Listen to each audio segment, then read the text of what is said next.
기도해 주실 수 있기를 바랍니다. 닭과 독수리는 위험 앞에서 전혀 다른 반응을 보인다고 합니다. 폭풍이 몰려오면 닭은 몸을 날개에 숨은 채 숨을 곳을 찾습니다. 그러나 독수리는 폭풍이 일어도 거센 바람이 불어도 거대한 날개를 활짝 펴니다. 그리고 그 태풍에 몸을 싣고 유유히 날아올라 안전한 지대로 향해 갑니다. 인생의 폭풍을 만날 때 사람은 두 가지 유형으로 나뉘게 됩니다. 첫째는 고통스러운 일, 억울한 일, 괴로운 일이 닥치면 몸을 숨기는 닭형의 인간이 있고, 아무리 어려워도 힘들어도 괴로워도 그 문제를 해결하기 위해서 담대하게 날개를 펼치는 독수리형 인간이 있습니다. 문제를 해결하는 것은 독수리형 인간입니다. 시련을 일단 피하고 보자. 그리고 숨어버리는 닭과 같은 형의 인간의 인생 여정에는 고난의 가시밭길이 그치지 않습니다. 그리고 그 고난 속에서 항상 좌절하고 절망하고 눈물만 흘립니다. 서양 속담에도 폭풍이 바이킹을 만든다, 이런 말이 있습니다. 사나운 바람으로 인하여 조선술과 항해술이 더 발전했던 것입니다.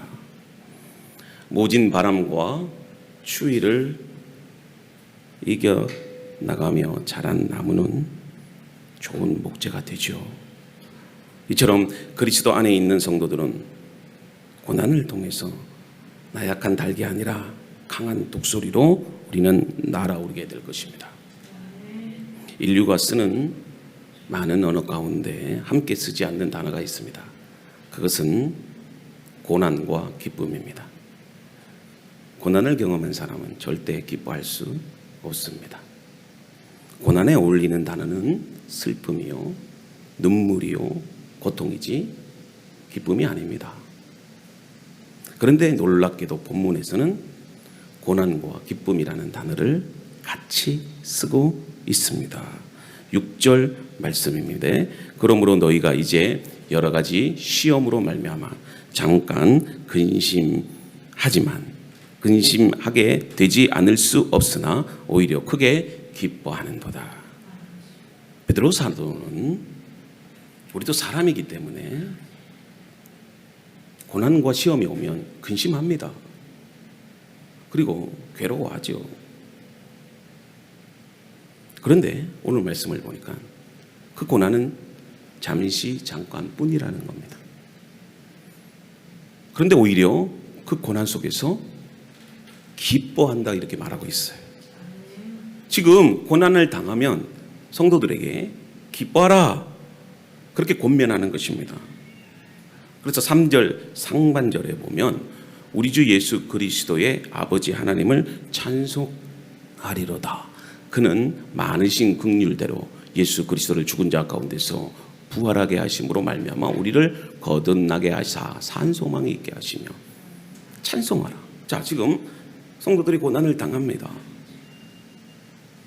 그런데 베드로 사도가 기뻐하라, 그리고 여호와 하나님을 찬송하라. 여러분, 베드로 사도가 왜 이 서신서를 기록했을까? 예수를 믿는다는 이유로 고난을 당하고 핍박을 당해서 정말 좌절하고 절망하고 있는 성도들을 바라보면서 너무 마음이 아픈 거예요. 그래서 그 고난받는 성도들을 향해서 편지를 썼는데 그게 바로 베드로 전후서예요. 그러면서 그리스도인들을 위로합니다. 근데 그 위로의 방법이 뭘까요? 고난당하지만 기뻐하라. 고난당하지만 그 속에서도 찬송하라. 그렇게 권면을 합니다. 여러분, 이게 말이 됩니까? 고난 중에 기뻐할 수 있습니까? 고난 중에 찬송 부를 수 있습니까? 이게 가능하다고 여러분들 생각하십니까? 고난 중에는 눈물을 흘려야죠. 슬퍼해야죠. 그리고 그 대상을, 고난을 주는 대상을 원망해야 되지 않습니까? 그런데 베드로 사도는 고난당하는 성도들에게 여러분, 우리가 고난을 당하지만 기뻐합시다. 그리고 우리 감사하면서 하나님을 찬송합시다. 이렇게 위로하는 것입니다. 여러분들은 이 말에 동의가 되십니까? 사랑하는 가족이 죽을 병에 걸려서 지금 병실에 누워 있는데 여러분들 기뻐할 수 있습니까? 내 사업이 사기꾼에게 망해가지고 쫄딱 지금 다 망하게 됐는데 여러분들 즐거워할 수 있습니까? 동의할 수 없죠. 제가 유학 시절 때 안산동산교회 김인중 목사님이 세미나를 하러 저희 학교에 오셨어요. 멀리 타국에서 미국까지 오셨는데 얼마나 좋은 시간입니까? 그래서 제가 그 강의를 들었죠. 끝나고 나서 1대1 질문할 시간이 있었는데 그때가 바로 세월호 사건이 일어났던 시대예요. 제가 그때 유학 생활을 했는데 온 나라가 슬픔 가운데 있었어요. 수학여행을 가던 안산 단원고 학생들 250여 명이 죽었잖아요. 그때 안산 동산교에 출석하고 있는 고등부 아이들이 있었는데 무려 단원고 다니는 학생들이 6명 있었어요. 그 6명 아이들이 다 수학여행 갔는데 5명이 죽고 1명만 살아남았다. 이 기막힌 소식을 들은 담임 목사님 김인중 목사님이 3달 동안 설교를 못했답니다. 도저히 강대상에 서서 기뻐하라, 즐거워하라, 인내하라 이 설교를 할 수가 없었대요. 생각해 보세요. 과연 어떻게 성도들에게 그 죽은 자식을 바라보면서 인내하라고 설교할 수 있겠습니까? 그래서 본인이 부교육자에게만 주일 설교를 무려 3달씩이나 그렇게 맡겼다고요. 여러분 같으면 어떻게 하겠습니까? 근데 베드로가 우리는 기뻐해야 하고 또 그렇게 할 수 있다고 합니다. 그 이유가 대체 뭘까? 지금 사도 베드로가 이 편지를 쓸 당시에는 로마 황제였던 네로의 핍박으로 인해서 극심한 고난과 역경 가운데 성도들이 있었습니다. 당시 그리스도인들은 황제 섬기기를 거부했다는 이유로 반역자로 목배임을 당하고 사자밥이 되고 이방인의 제사를 거절했다는 이유로 경제적인 어려움을 당하고 또 로마가 지향하고 있던 철학과 이상적인 그런 생각과는 달리 핍박을 당하면서도 봉사와 섬김과 자기 희생적인 모습에 로마 황제는 마음에 오히려 분노를 일으킵니다. 본도, 갈라디아, 갑바도기아, 아시아, 비두니아에 흩어진 수많은 성도들이 각처에서 핍박과 치욕, 비난과 조롱, 고난을 당하면서 그럼에도 불구하고 외로운 믿음의 싸움을 하고 있었습니다. 여러 가지 시험과 연단 속에서도 얼마나 마음 아프고 힘들었겠습니까? 베드로도 그 소식을 들었습니다. 오히려 기뻤지만 그러나 또 믿음이 연약한 성도들은 핍박으로 인해서 신앙을 포기하는 그런 상태까지 이르렀다는 소식을 듣게 됩니다.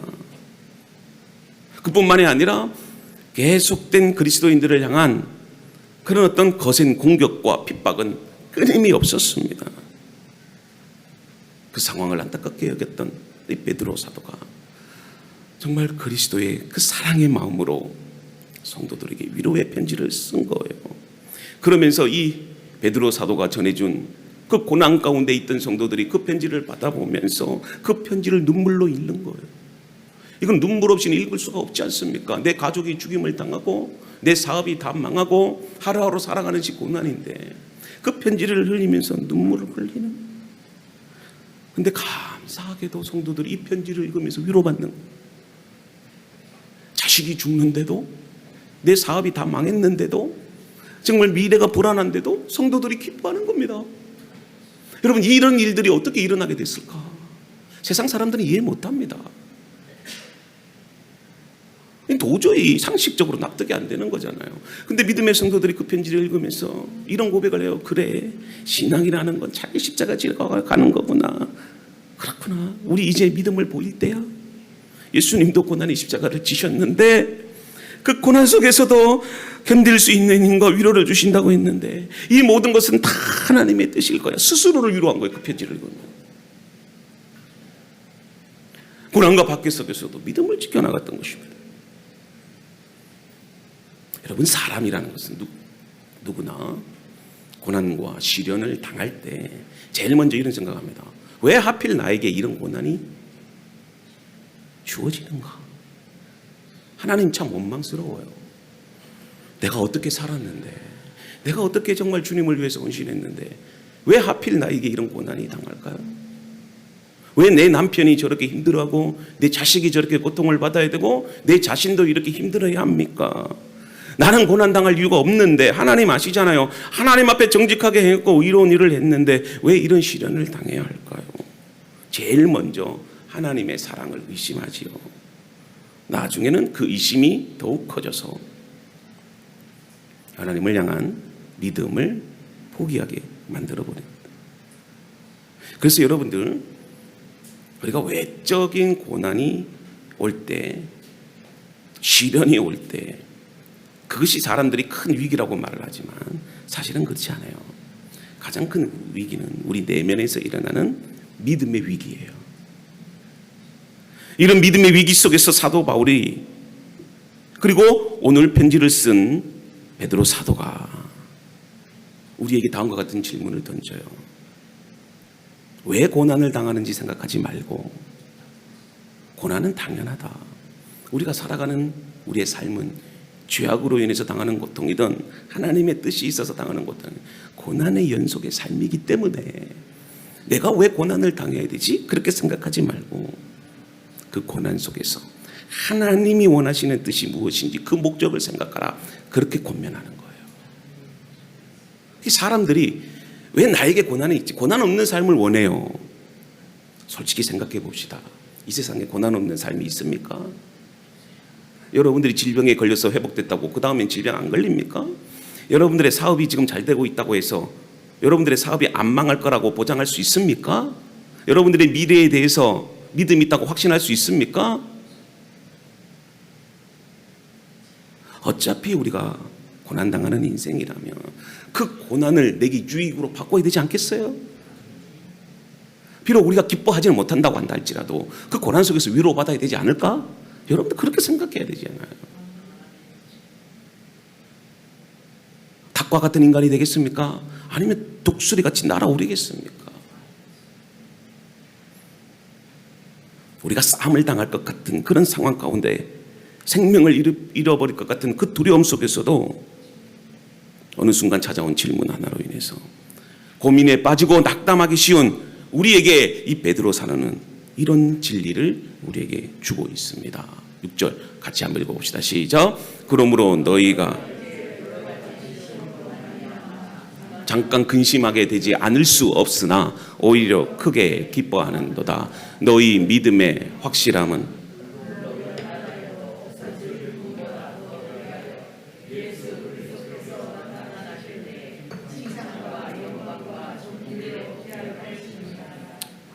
아멘. 베드로 사도가 우리에게 권면하는 것은 첫째, 고난당할 때 이상하게 여기지 말라는 것입니다. 이 고난이 당연하다 그렇게 생각하라는 거예요. 여러분, 생각의 차이가 변화를 만든다는 말 아시잖아요. 고난에 처하는 자세는 생각의 전환이 필요한 거예요. 왜 나에게 이런 시련이 있지 이렇게 생각하지 말고 시련이 닥칠 때 하나님께서 나에게 뭘 원하시는 건지 그렇게 생각하라는 겁니다. 그러니까 지금 사도 바울이, 베드로 사도가 우리에게 고난당하는 것을 이상하게 여기지 말고 어떻게 하라? 그 속에서 하나님의 선하신 뜻을 깨달아라. 하나님의 선하신 뜻이 뭐냐? 하나님은 고난 속에서도 우리를 기뻐하게 하시고 우리로 하여금 즐거워할 수 있도록 우리의 삶을 회복시켜 주신다는 겁니다. 왜냐하면 그 고난에는 목적이 있기 때문에. 하나님이 우리를 망하게 하지 않는 이상은 우리는 그 고난 속에서도 이겨나갈 수 있다는 것이에요. 그게 기쁨으로 표현되는 거예요. 그러니까 우리가 기뻐한다는 것은 감정적인 차원에서 희노 그런 게 아니고, 갑자기 재산이 없었는데 갑자기 고난을 겪고 나니 내 재산이 2배로 불어났다, 이런 말이 아닙니다. 잘 깨달으셔야 돼요. 여러분, 선을 행함으로 받는 그 고난, 그것을 우리가 참아낼 때에 하나님이 우리에게 아름답다, 멋지다, 그렇게 우리에게 말씀하신다는 겁니다. 그래서 여러분, 신앙은요, 고난을 통해서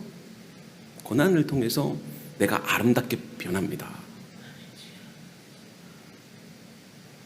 오늘 보니까 불시험이라고요. 불은 재련 과정이 있어요. 불순물을 제거한다는 겁니다. 내 믿음의 온전한 성숙을 이루게 하는 과정이 바로 고난이 있어요. 고난이 없으면 내 믿음이 어느 정도인지 가늠이 안 돼요, 사실. 아브라함이 하나님이 왜 시험하신 줄 아십니까? 이게 사람의 마음을 하나님 잘 모르겠다는 겁니다. 왜냐하면 자유의지가 있어서. 그래서 아담이 선악과를 따먹은 거예요. 하나님 알았으면 아예 선악과를 안 만들어 놓겠지. 안 그래요? 여러분, 이걸 잘 깨달아야 돼요. 하나님이 우리에게 주신 자유의지는 하나님 마음대로 못해요. 그랬으면 이 땅에 고난도 없지요. 전쟁도 안 일어나지요. 안 그렇겠어요? 하나님은 사랑과 자비가 인자가 많은 분인데 그걸 우리 성도들이 잘 몰라요. 그래서 하나님은 전능하신데 모든 일을 할 수 있는데 사람만큼은 하나님 마음대로 하지 않는다는 겁니다. 우리에게 고난을 주시는 것도 그 고난을 통해서 우리의 불순물을 제거해 가는 겁니다. 그 과정이 없이는요, 아름다운 보석으로 태어나지 않아요. 깎이고 다듬어지고 재련되는 과정 속에서 여러분, 보석이 태어나는 겁니다. 마찬가지예요. 우리 사람도, 우리 자녀들이, 저는요 항상 성공만 하기를 원치 않아요. 때로는 고생도 해보고 실패도 해볼 수 있는 저희 자녀들이 되기를 원해요. 그럴 때 고난받는 자들의 아픔을 이해하고, 그리고 그 고난 속에서도 내성을 가지잖아요. 항상 성공하고 잘나는 자녀들은요, 겉멋이 들어서요. 죄송한 표현이지만 재벌 2세, 3세들 한번 살아가는 삶을 보세요. 돈이 우상이 돼서 자기 만족을 위해서 자기 중심적인 삶을 살아가요. 근데 베드로 사도는 너희 믿음이 확실하다는 겁니다. 하나님께서 너희들과 함께 하시기 때문에 불같은 시험이 있다 할지라도 너희들은 금보다 더 귀하게 내가 만들겠다는 겁니다. 그래서 우리는 그 하나님의 고난의 시간들을 겪어 나가야 돼요.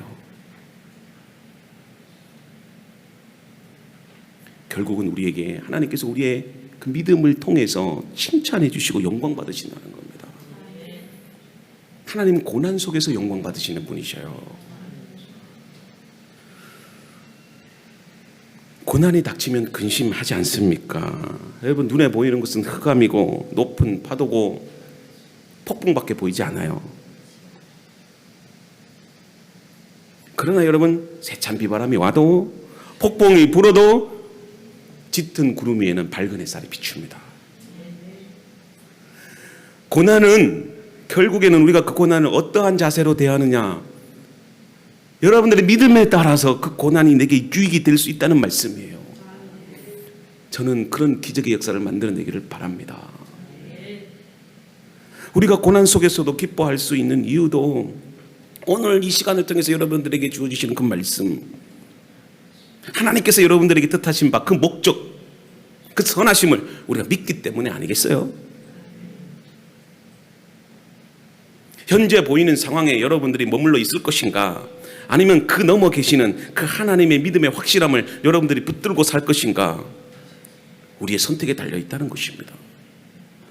사도 베드로는 지금의 삶 넘어 우리가 보지 못했던 것을 볼 수 있는 믿음이 있기에 우리는 절망하지 않는다는 겁니다.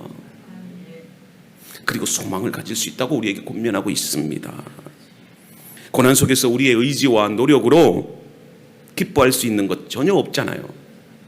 앞에서도 얘기했지만 세월호와 같이 자식이 죽고 또 경제적인 위기로 인해서 내 사업이 다 망하고 내 몸마저 회복할 수 없는 질병으로 고통받을 때 우리는 기뻐할 수 없어요. 그런 고난 속에서 우리가 살아갈 때 여러 가지 조건을 들어서 고난 뒤에는 축복이 있다. 고난은 우리를 더 성숙하게 한다. 이것이 과연 우리에게 어떤 위로가 될까요? 솔직히 표현하면 위로가 안 됩니다. 그래서 우리가 늘 고난받는 사람에게 있어서 제3자의 입장에서 객관적으로만 설명하려고 해요. 실제로는 그 아픔을 공감해 주지도 않으면서도, 기도해 주지도 않으면서도 말로는 기도해 줄게. 저도 목회하면서요, 성도들이 중보기도 부탁하면 말로는 기도해 줄게 해놓고 기도 안 합니다. 저도 안 했어요. 제가 왜 새벽마다 이렇게 하나님 앞에 힘들지만 계속 기도하느냐면 하나님이 그걸 깨닫게 하시는 거예요. 너 기도 안 해줬잖아. 너 성도들이 아파하고 고난 가운데 있는데 목사님 기도해 주세요. 기도 부탁하는데 그 전에는 제가 기도 안 했다니까요. 솔직히 우리 목사님 좀 고백합시다. 제가 목사님한테 얘기를 좀 해야 되겠어요. 제가 늘 우리 동기 목사님한테 그런 얘기를 해요. 성도들이 기도 부탁하면 목숨 걸고 기도해 주자는 거예요. 그게 고난을 대하는 자세예요. 섣부른 그냥 말장난을 가지고 고난 뒤에는 축복이 있다. 여러분 자식 주고 가는데 뭔 축복이에요? 고난은 고난이에요. 고난을 대하는 자세는 공감해 주는 겁니다. 손을 붙잡아 주는 거예요. 같이 눈물 흘려주는 거예요. 제가 지난번에 한번 그런 얘기를 했어요. 세월호 때 자식이 죽어가는데 내 자식은 살았다고 감사한 거 하면 안 되는 겁니다. 그러면 고통당하고 죽어가는 자식들은 뭐 저주받은 사람입니까? 대부분 간증이 그래요. 내 사업이 잘 되고 내 자식이 살아서 내 질병에 고통받아서 고난에서 해방돼서 감사합니다. 그러면 세월호 때 죽어가는 자식들은, 그 피눈물을 흘리는 부모들은 어떻게 살라는 겁니까? 그리스도인들에게 제일 고난에 있어서 필요한 게 뭔 줄 아십니까? 공감해 주는 거. 말하지 마세요. 그냥 쓸데없이 가가지고 뭐 고난 뒤에는 축복이 있을 것이다. 섣부른 말로 인해서 실수할 때가 있어요. 그럴 때는 그냥 같이 울어주는 거. 가서 안아줘. 아무 말 하지 마세요. 손잡고 그냥 기도해 줘. 자꾸 제3장의 입장에서 평가하고 해석하고 말씀을 아무거나 그냥 잣대를 들여가지고 오히려 그런 말 들으면요, 고난받는 사람들은 짜증냅니다. 진심도 담기지 않는 말. 제가 수요 예배 때에도 이런 말씀을 드린 적이 있어요. 고난에 대해서 이야기하면서 C.S. 루이스 목사님이 이 고난의 문제에 대해서 다음과 같은 해결점을 제시했다니까요.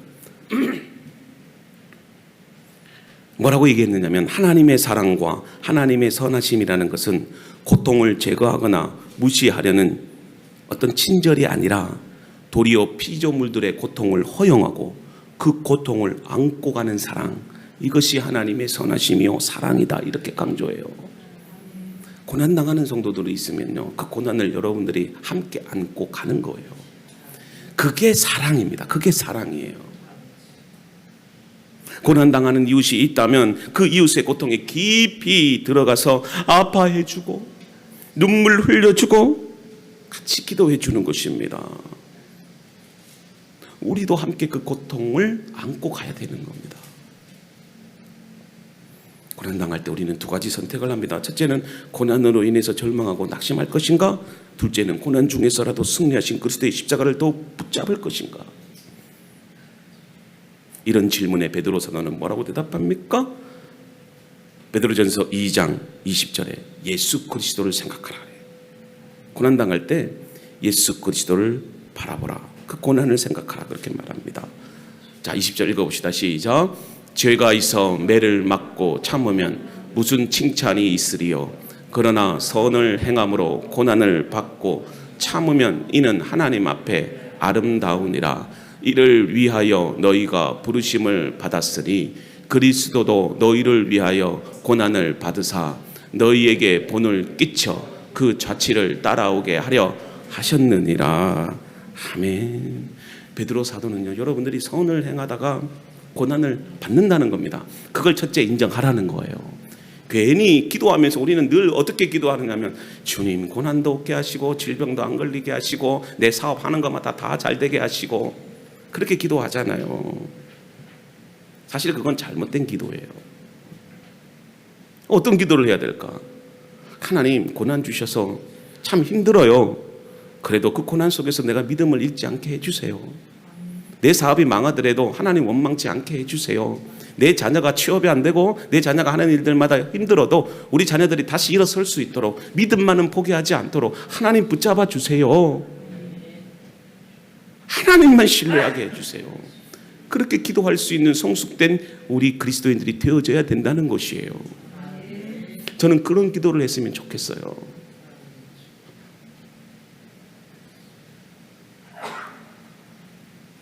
여러분, 고난은 그리스도인으로서 감내해야 될 필수 과정이에요.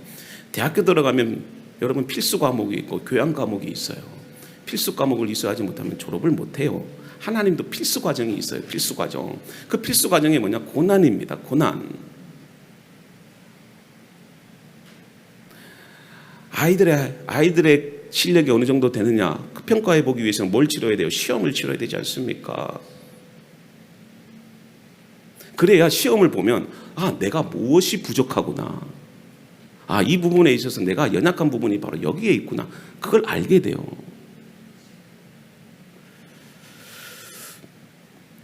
문제는 우리가 신앙의 여정의 길을 가는 데 있어서 고난을 생각하지 않기 때문에 그래요. 늘 그 길은 행복의 길, 그리고 번영의 길, 그렇게만 여러분들 생각하기 때문에 고난의 문제에 우리가 넘어지는 것입니다.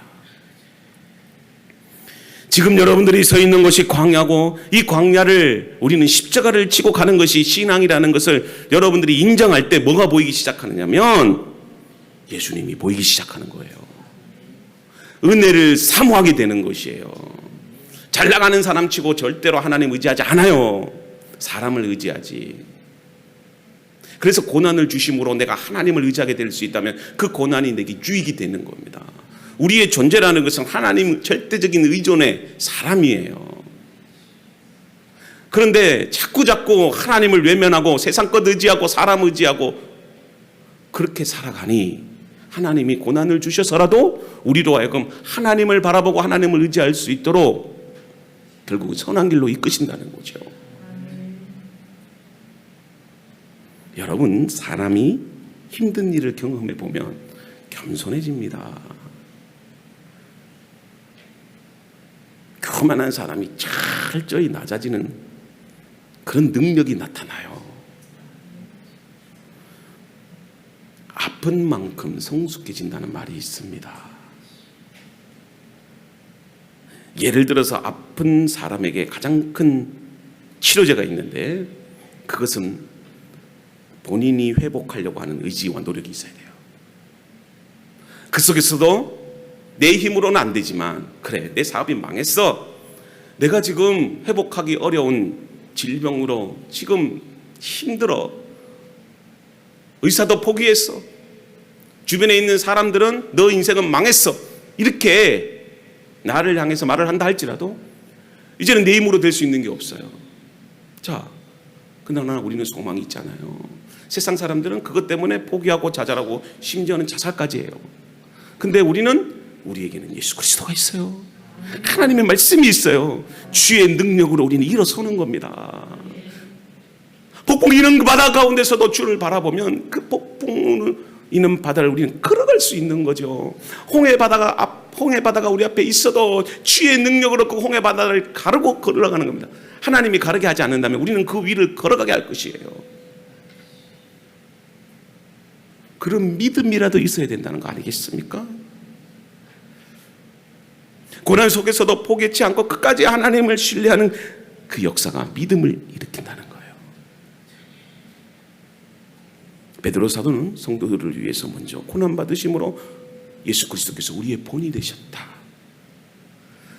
세상 종교를 창시한 지도자 중에 어느 누구가 나를 위해서 십자가에 자신의 생명을 바친 그런 분들이 있습니까?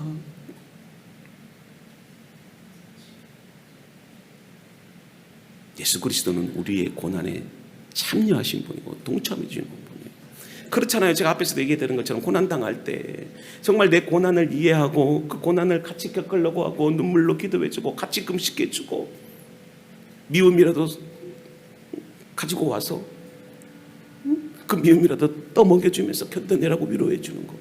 그 일을 누가 하셨다는 거지? 예수님이 하셨다는 거예요. 고난받는 여러분들에게 찾아오셔서 위로해 주시고 눈물로 흘려주시고 심지어는 자신의 생명까지 바쳐서 우리를 위해서 죽으셨다는 거예요. 그래서 우리가 고난당할 때 누구를 바라보라? 사람 바라보지 마라. 은행 바라보지 마라.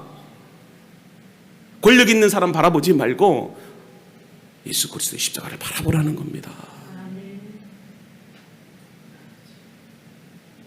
믿음의 선조들도 핍박당하면서 고난당하면서도 예수 그리스도를 바라본 거예요. 그럴 때 우리 안에 뭘 부어주시는 거예요? 그 고난 속에서도 이겨나갈 수 있도록 성령을 부어주시는 거죠. 여러분, 그래서 성령 받아야 돼요. 고난 속에서 기뻐할 수 있는 이유, 고난 속에서도 감사할 수 있는 이유가 성령께서 내 안에 있기 때문에 그렇습니다. 이게 고난의 신비라고 해요. 세상 사람들은 이해하지 못하지요. 불같은 시험 속에서도 우리가 기뻐하고 찬양할 수 있는 것도 내 안에 그리스도의 영이 함께하기 때문에 그렇다는 겁니다. 성령의 능력으로 우리가 일어설 수 있다는 거예요. 그래서 로마서 15장 13절에 다음과 같이 말합니다. 소망의 하나님이 모든 기쁨과 평강을 믿음 안에서 너희에게 충만케 하사 성령의 능력으로 소망이 넘치게 하시기를 원하노라.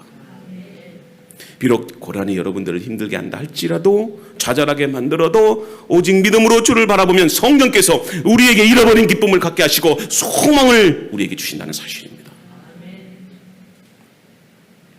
그래서 여러분, 힘들 때, 고난이 올 때 제일 먼저 하나님의 은혜 안에 붙들려야 됩니다. 그리고 마지막으로 고난 중에 기뻐할 수 있는 이유에 대해서 사도 베드로는 다음과 같은 결론을 이끌어내요. 8절과 9절인데요. 읽어봅시다. 시작. 예수를 너희가 보지 못하였으나 사랑하는도다. 이제도 보지 못하나 믿고 말할 수 없는 영광으로 즐거움으로 기뻐하는 믿음의 결국 곧 영혼의 구원을 받습니다. 아멘. 성도들이 믿음의 시련 속에서도 영광스러운 즐거움으로 기뻐할 수 있는 이유는 육신적으로 본 적도 보지도 못했던 예수 그리스도를 사랑하고 믿기 때문에 그래요. 그리고 내가 사랑하고 믿기 때문에 결국은 내 영혼이 구원받는다는 거예요. 이거 엄청난 축복이죠. 이 편지를 쓴 베드로 사도는 예수 그리스도의 제자로서 주님을 따라다녔고, 그리고 가이사랴 빌립보에서 마태복음 16장에 보니까 정말 예수 그리스도는 하나님의 아들이시오, 주는 그리스도시요 살아계신 하나님의 아들이십니다, 그렇게 고백했던 그런 베드로 사도였어요. 다른 제자들보다 특별히 베드로는 예수님의 사랑을 많이 받았어요. 근데 그럼에도 불구하고 베드로는 예수님의 죽음 앞에 무려 3번이나 예수님을 부인했어요. 근데 부활하신 주님께서 그 베드로를 만나주셨고 갈릴리 바닷가에서 아침을 지으시면서 베드로에게 잃어버린 사랑을 회복시켜 주시는, 그 베드로가 그 예수님의 그 사랑을 깨닫고 나서 감격해서 주님을 위해서 순교합니다. 주님을 3번씩이나 부인했던 그 베드로가 예수님의 사랑을 체험하고 나서 예수님을 위해서 자신의 생명을 바쳐요. 어떻게 이런 일들이 가능할까요? 내 안에 그리스도의 사랑이 부음받았기 때문에 그렇습니다. 사랑이 있으면 죽음도 두렵지 않아요. 저도 그렇습니다. 자식을 사랑하기 때문에 자식을 위해서라면 저 죽을 수 있습니다. 이게 바로 자식을 향한 사랑 때문에 그러는 거죠. 우리가 기뻐할 수 없는 고난 중에서도 기뻐할 수 있는 이유가 여기 있어요. 살아있는 소망, 연단된 믿음, 그리스도의 사랑이 있기 때문에 우리가 기뻐할 수 있는 겁니다. 사랑이 식어지면 제일 먼저 나오는 게 불편이고 원망이고 짜증이에요. 기뻐한다는 것은 인간이 경험하는 그런 어떤 감정적 차원의 즐거움이 아니라는 겁니다. 그 기쁨은 우리에게 있어서 구원으로 연결돼요. 베드로 사도는 예수님을 사랑할 때 우리가 기뻐할 수 있다고 해요. 내가 의를 위해서 고난받는 것도 내가 주님을 사랑하기 때문에 그렇구나. 그게 내 몸에 스티그마로 남는 거, 흔적으로 남는 거, 예수의 흔적을 가졌노라. 그것을 자랑하고 다니지 않습니까? 사도 바울이. 그 고난받는 것이 내게 있어서 사랑이 된다는 거예요. 왜? 내 안에 그리스도의 사랑이 충만하기 때문에. 사랑하면 고난이 와도 이게 콩 한 쪽도 나눠 먹을 수 있는 게 사랑이에요. 돈이 많아도 여러분들 나누지 못해요. 왜요? 사랑이 없는데. 부모와 자식 간의 원수지간인데. 근데 돈이 없어도 질병으로 고통당해도 내 안에 사랑이 있으니 콩 한 쪽도 나누어 줄 수 있는 것.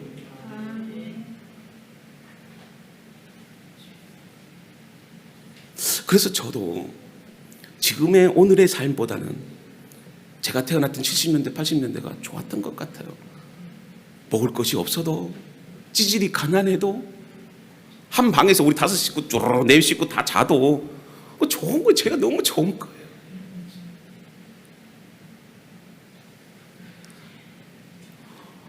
처음에 우리 교회 개척하고 나서 저희 사택가 없었잖아요. 여기 방 안에서. 얼마나 덥습니까, 여름에는. 겨울엔 또 얼마나 추운지 몰라요. 근데 5식구 쪼르르 이렇게 자면서요. 엄마 품에 안기면서. 근데 그때가 좋았던 것 같아요, 제가. 의리의리한 궁궐에서 서로 원수같이 사느니 차라리 그때가 좋았던 것 같아요. 잘 보세요. 상식적으로 보면 의리의리한 아파트에서 평생 좋은 집에서 사는 게 더 행복하죠. 근데 저는 그게 기쁜 게 아니고 이 단칸방에서 5식구 쪼르르 그때가 더 좋은 것 같아. 더 좋아요. 좋은 것 같아가 아니고. 왜요? 사랑이 있으니까. 사랑이 있으니까. 사랑이 있기 때문에 여러분 견뎌나가는 거예요. 주님을 향한 사랑. 그 사랑이, 그 십자가의 사랑이 내 안에 있기 때문에 내 생명조차도 주님께 드립니다. 친구를 위해서 자기 목숨을 바치는 사랑, 이것보다 더 큰 사랑이 없다고 말씀하지 않습니까? 십자가의 은혜를 생각하며 말씀이 굳건히 있을 때 시련이 와도 성령께서 그리스도의 그 사랑 때문에 내가 이겨나갈 수 있는 것이, 오늘 그런 여러분들이 성숙된 고난의 그런 믿음을 갖고 나가기를 원합니다. 불같은 연단에 있어도 흔들리지 말고 소망 되시는 주를 바라보며 믿고 담대하게 나가는 그리스도인들이 되기를 주님의 이름으로 축복합니다. 오늘 이 시간 우리 함께 통성으로 기도했으면 좋겠습니다.